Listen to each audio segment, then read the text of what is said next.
keep awake. This is how we begin the season of Advent, with a call to be alert, to be watchful, to be preparing for the coming of Jesus. We are waiting for the time of our Savior to come again, already born in a stable, but not yet arrived in glory. This past week, a week ago, we celebrated Thanksgiving. And I don't know about your tables and your families, but mine was sure no Norman Rockwell. Do you remember this famous picture? It's often called Freedom from Want. And one of my friends posted on Facebook about her Thanksgiving meal that quickly devolved into tears. Her husband was in charge of getting the turkey ready, and he announced to everyone that dinner would be at 5 o'clock. And then slowly he realized just what a big turkey they had and announced, no, it's actually going to be more like 7 o'clock. Well, as soon as he had announced that, the little timer, those little red thermometers that often come included in the bird, the little red thermometer popped.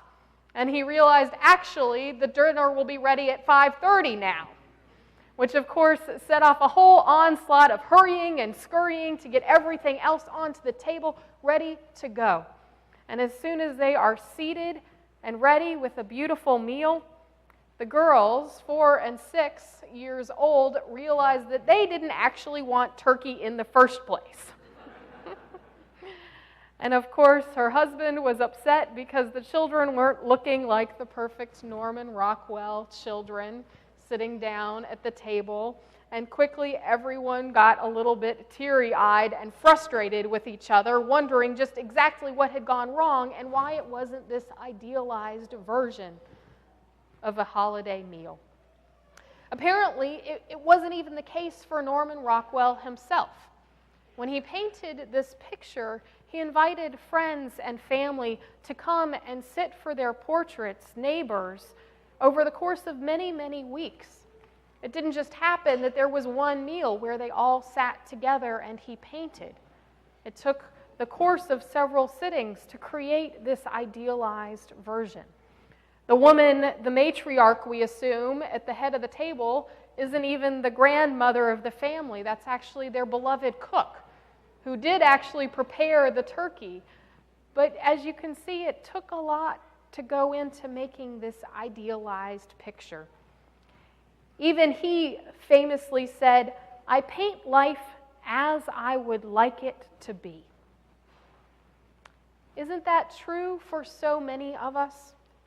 We see pictures on Instagram or on Facebook of what we would like life to be like, what we would like the holiday season, ads, magazines, all of this feeding in to make us feel like we don't quite measure up to the expectations of what it should be like. And into all of those should-bes and would-bes and could-bes, Jesus breaks in. Not even in this reading with a cute baby, but with a vision of the temple.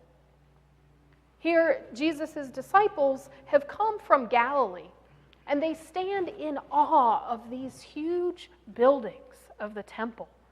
The temple was the very center of life for the Israelites. It was built big to be impressive, because that's the place where worship of God could fully take place. Not in their own homes, but here at this magnificent temple. And just a few verses before our reading picks up, the disciples are standing at the foot of the temple and they say, "Teacher, look, what awesome stones and buildings." It's as if the disciples have gotten distracted by the biggest turkey on the table, or the prettiest china, or the brightest light display, and forgotten why they were at the temple in the first place. Jesus reminds them sternly, it's not about the biggest buildings or the best worship. It's about the worship that happens in their hearts. In fact, he tells them in this prophecy that sounds rather scary to us, he tells them that the buildings will fall down one day. Nothing of this magnificent courtyards and buildings will be left. The disciples, like we all do, get caught up in the details. They want to know exactly what this is going to look like. How will it happen? When will it take place? What will be the sign that this destruction of the temple that you're describing, Jesus, will look like? They want to know exactly how to prepare so that they can fold away the white napkins, put the china safely back in the basement before this mess that Jesus describes happens. Jesus gives us some clues of how we should wait, but when it comes to the specifics, he says, not even the angels or the Son of Man will know what it looks like. So what are we supposed to do? How are we supposed to prepare? By living our lives faithfully, just as if we had no idea when it will happen, because we don't. To wait in expectation of the end times. To live, as Jesus told us in last week's readings, as if we don't know whether we are the sheep or the goats, but as if every person we encounter is in fact the living Christ. It's a freeing revelation. Liz Milner serves as a chaplain at the Santa Clara County Jail. She works with both men and women inmates there, and over the course of the past month, she's been collecting writings in workshops, drawings, to reflect on themes of weight and hope and freedom. These are all issues, of course, that the inmates in the jail have a lot to say about, a lot to teach us about. As Mary sings in the Magnificat, God has lifted up the lowly. In this Advent waiting, she shares a picture that one of the inmates drew, a picture inspired by the passage that comes just after this, later in the 13th chapter of Matthew. It's a picture of what she envisions heaven to look like. And it comes from this vision, from the parable where Jesus describes the net being thrown out and gathering back in fish of every kind.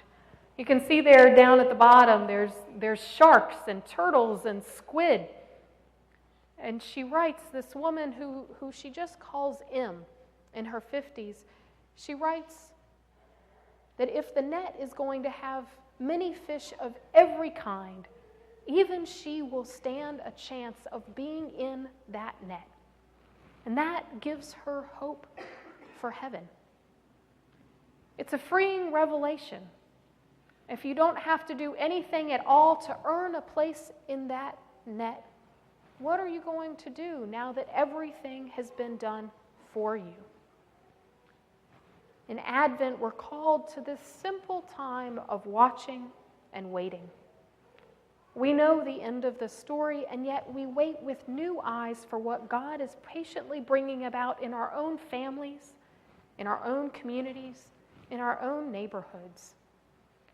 Keep awake, because God's ideal looks a whole lot more like a messy net filled with fish of different kinds than it does a perfectly set table with white linen. Keep awake, because the King of creation looks a lot more like a baby born in a stable in a manger than it does a glossy supermarket tabloid. Keep awake, because God's meal looks a lot more like those who have no food being gathered around the table than it does just with those who have shown up with the fanciest clothes or the best potluck dish.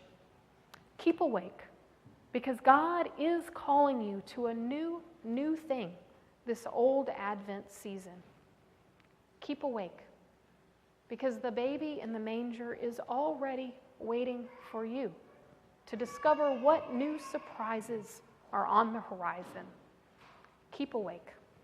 Amen.